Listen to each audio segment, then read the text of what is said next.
Bismillahirrahmanirrahim. Berjumpa lagi dengan saya Sri Wahyu. Insyaallah akan menyampaikan rekaman materi pada malam hari ini. Nah, bunda-bunda semua pernah dengar teori bala-bala nggak? Bala-bala itu bakwan ya bunda ya.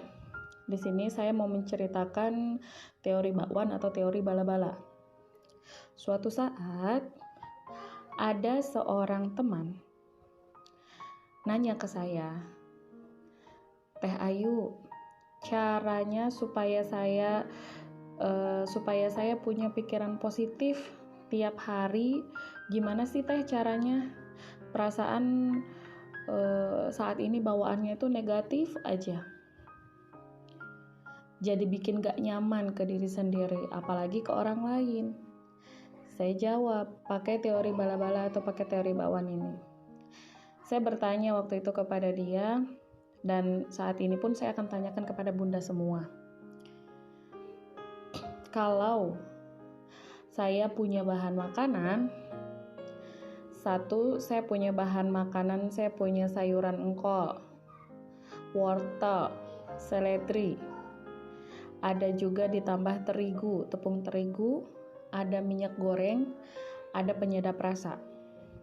Kira-kira bahan makanan ini bisa dijadikan makanan apa? Langsung teman saya itu ngejawab, ya bakwan atau bala-bala. Mungkin bunda pun mau jawab begitu, betul nggak? Nah sekarang pertanyaan saya, selain jadi bakwan atau jadi bala-bala, kira-kira bisa dijadiin apa lagi bunda? Silahkan bunda ikut berpikir, jawab aja nggak apa-apa. Oke, ada yang jawab martabak. Masa sih martabak ada sayurannya? Bolehlah jadi martabak, tapi ada minyak gorengnya, jangan lupa ya. Martabak rasa bala-bala kayaknya ya. Ada yang mikir jadi sop. Kita nggak punya air di sini. Jadi apa? Jadi bubur sayur. Lebih repot lagi bubur sayur. Kita sekali lagi nggak ada air di sini, hanya ada minyak. Mungkin bunda juga berpikir sekarang nggak menemukan jawabannya. Kenapa? Karena yang salah bukan pikiran bunda yang nggak bisa menemukan jawabannya. Harus jadi apa lagi, jadi makanan apa lagi? Bukan salah bunda. Yang salah adalah bahan makanannya. Jadi kalau bahan makanan yang kol, seledri, wortel, kemudian tepung terigu dan minyak goreng, yaitu bahan makanan cuman untuk jadi bala-bala.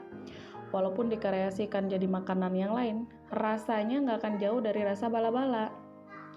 Betul ya bunda ya? Nah, inilah kurang lebih pikiran kita.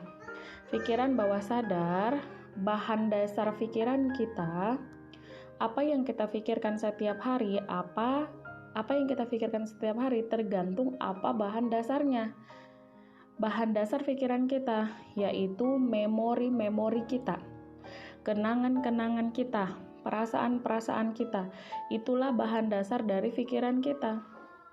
Kalau tiap hari kita nonton yang porno, lihat yang gak boleh dilihat, isi pikiran kita dipenuhi dengan itu, ya jangan heran ketika ngelamun, yang ngelamun ya jorok hasilnya.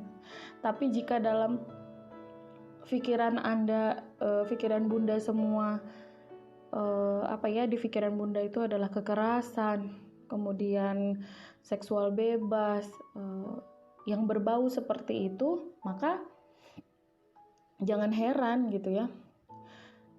Yang keluar nanti akan seperti itu. Atau berita dibully, kekerasan yang bikin Anda marah. Jangan heran pikiran Anda, pikiran bunda semuanya jadi marah-marah. Kenapa? Karena itu namanya terpapar. Maka lindungi pikiran bawah sadar kita dari informasi-informasi sampah. Dari informasi-informasi yang akan memasukkan emosi negatif ke dalam pikiran bawah sadar kita. Kenapa? Karena akan mempengaruhi kualitas pikiran kita. Tapi kalau tiap hari bunda dengarkan yang baik-baik, nonton yang baik-baik, baca buku-buku yang bermanfaat, buku yang membuat bunda mandiri, bunda hebat, isinya ilmu semua. Karena bahan dasarnya adalah bahan dasar yang baik, maka nanti isi pikirannya juga akan baik gitu. Makanya orang bodoh yang berpikir itu nggak ada harganya, karena isi pikirannya sampah gitu. Tapi ilmuwan yang ngelamun, lamunannya ilmu. Contohnya Isaac Newton menemukan teori gravitasi waktu beliau sedang tiduran di bawah pohon apel. Ngelihat apel jatuh mikir, ngelamun, jadi teori gravitasi. Imajinasinya para ilmuwan itu jadi bermanfaat karena bahan dasar pikiran bawah sadarnya ilmu semuanya. Ulama ngelamun, isi pikirannya ilham, mimpinya aja. Orang-orang yang dekat dengan Allah itu bisa jadi petunjuk. Nah, kurang lebih saat ini menjawab pertanyaan teman saya tadi, mungkin di antara Bunda juga ada yang menjawab pertanyaan. Kok setiap hari saya mikirin yang jelek-jelek, mencemaskan sesuatu yang tidak bahagia? Ya, karena kita itu mengorek-ngorek informasi yang membuat kita tidak bahagia tiap hari. Mungkin gaulnya dengan orang-orang negatif. Wajar pikiran kita itu kualitasnya seperti itu. Kalau kita ingin mengubah nasib kita, ubah tindakan kita. Kalau kita ingin lebih mudah mengubah tindakan kita, ubah isi pikiran kita. Gaul hanya dengan orang-orang yang produktif, baca buku yang membangun kita. Maka secara otomatis nanti pikiran kita akan selalu memikirkan hal-hal yang positif. Nah, gitu ya Bunda ya. Nanti sebenarnya ada teknik self-hypnosis yang kita pelajari sebenarnya. Ini adalah cara memasukkan pikiran positif ke alam bawah sadar kita. Nah, juga bisa membuang pikiran negatif dari bawah sadar kita. Kalau kita rajin tiap hari pakai teknik ini, membuang emosi ini yang ada di dalam diri kita satu-satu aja tiap hari, dalam 30 hari seperti yang saya sampaikan, pakai EFT, pakai hypnoself, maka insya Allah selesai dalam 30 hari. Makanya dirilis satu persatu saja.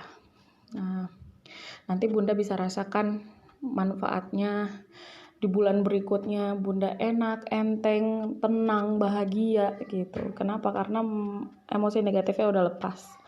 Udah dimasukin sugesti-sugesti positif ke bawah sadar. Gitu ya Bunda ya.